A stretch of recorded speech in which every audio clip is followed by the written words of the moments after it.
Why don't you instead wake up as a scared rabbit in a dark forest in the middle of the night? Well, who says that you don't?"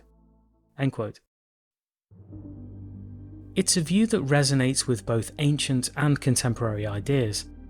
One in particular is open individualism, put forward by the contemporary philosopher Daniel Kolak. In open individualism, there exists only one numerically identical subject who is everyone at all times. In open individualism, there isn't a distinct entity that is the owner of first-person experiences. Instead, wherever there is awareness, there is you.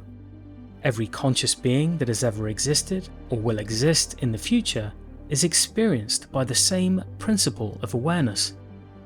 By analogy, we can think of this awareness principle as similar to the process of nuclear fusion taking place in stars.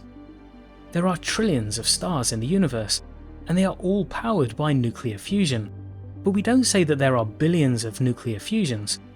Rather, it is more accurate to say that there is just one process of nuclear fusion, which powers all stars in existence.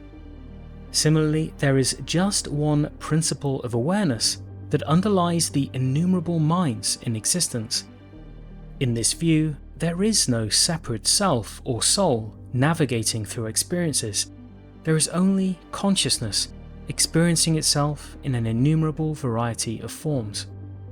Whether or not we live in a purely physical universe, consciousness, by its nature, transcends individuality and binds us in a shared continuous experience of existence.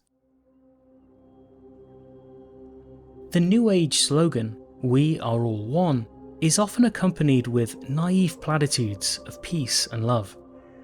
In truth, facing the unfettered reality of consciousness as our primary identity is deeply sobering. We see that there is, in truth, no escape for conscious beings, regardless of their circumstances.